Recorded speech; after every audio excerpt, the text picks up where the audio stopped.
He never thought a wedding would change his life forever.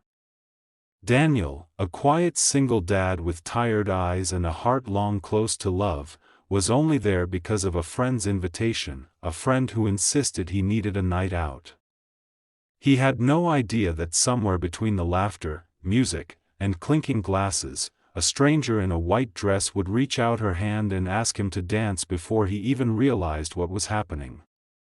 And that one dance would make him question everything he thought he knew about second chances. Daniel stood at the edge of the dance floor, watching the bride and groom swirl under fairy lights. The hall was filled with joy, the kind that felt foreign to him. He adjusted his tie, one he hadn't worn since his own wedding years ago. He'd promised himself never to come to one again. Too many memories, too much ache. But his best friend, Jake, wouldn't take no for an answer. "You've been hiding too long, man," Jake had said. "Come out.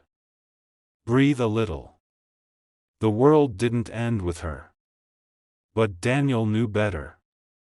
His world had ended the day Emily, his wife, passed away 5 years ago.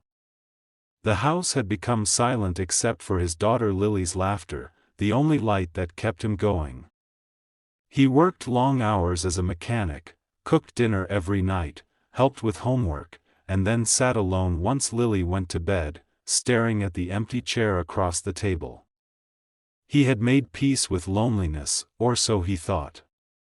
As the music played, Daniel found himself scanning the crowd, couples dancing, friends laughing, a few strangers clinking glasses. His heart ached, but he smiled faintly. He was happy for the newlyweds.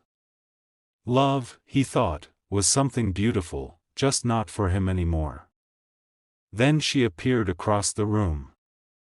A woman in a soft lilac gown was standing alone, her back straight, but her eyes distant.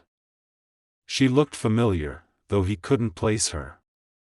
Maybe it was the quiet strength in her gaze or the sadness she tried so hard to hide. Their eyes met just for a second, but it felt like the world paused. She smiled politely, then looked away. Daniel turned back to his table, feeling oddly unsettled. He took a sip of his drink, trying to focus on the laughter nearby. But the band started playing a slow song, and suddenly she was walking toward him.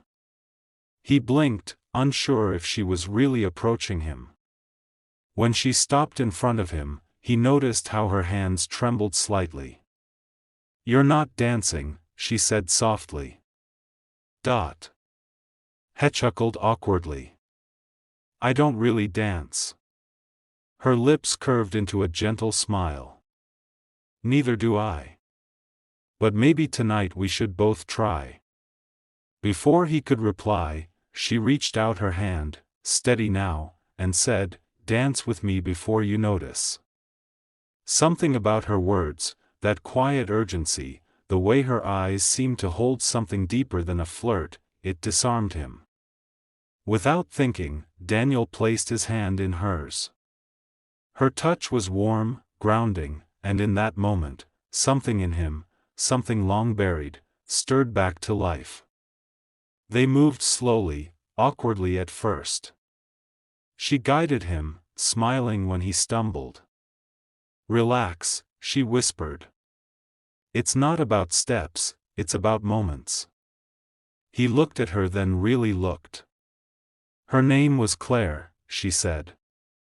"A photographer recently back in town after years abroad.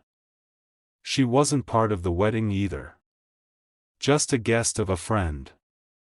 Her laugh was soft, her eyes kind but tired, as if she'd seen her own share of heartbreak.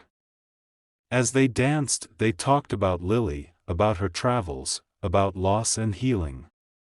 Daniel found himself laughing again, feeling lighter than he had in years. For the first time, he didn't feel like a broken man trying to survive. He felt human when the song ended. He hesitated to let go. But Claire smiled and said, "Thank you for not saying no." He chuckled a little embarrassed. You didn't give me much of a choice. Sometimes, she said, the best things happen before we notice. They parted ways after that, but Daniel couldn't stop thinking about her. The way her words lingered, the warmth of her hand, it felt like hope, something he thought he'd lost. Days turned into weeks. Life went back to routine as school runs, work, dinner with Lily. But every time he heard music, he remembered that dance. One afternoon, while taking Lily to the park, he saw her again. Claire sitting on a bench with a camera, capturing children playing in the sun. Lily ran up to her, curious about the camera, and Claire laughed, letting her take a picture. When Daniel approached, she smiled. You again, she teased. I could say the same. He replied. From that day, they began meeting often. Sometimes by chance, sometimes by choice. Claire and Lily grew close. They painted together, baked cookies, told stories. Daniel started to see life through Lily's eyes again, full of small joys he had forgotten to notice. But just as things began to bloom, Claire grew distant. She stopped answering calls, stopped coming by. Daniel didn't understand until one evening she showed up at his door pale and trembling. I'm sorry, she said. I should have told you. I'm sick, Daniel. I didn't want to pull you into something that might end. He stared at her, heartbreaking. You think I care about that? I don't want to be another loss for you. He stepped closer, taking her hand. You already are if you walk away. That night, they didn't speak much. They just held each other, listening to the quiet hum of life around them. In that silence, Daniel realized something: love isn't about forever. It's about moments that make forever worth remembering. Months passed, and Claire's condition stabilized. She was weak, but she fought, and Daniel stayed by her side. Lily called her my dancing lady. And on a warm evening in spring at another wedding, this time their own, Claire smiled through tears as Daniel whispered, "Dance with me before I notice." And under the same kind of lights that once brought them together, they danced, two broken souls who found healing not in perfection, but in the courage to take each other's hand, even when life was uncertain. Because sometimes love doesn't need to be planned or promised. Sometimes it just needs a single moment and the courage to say yes before you notice.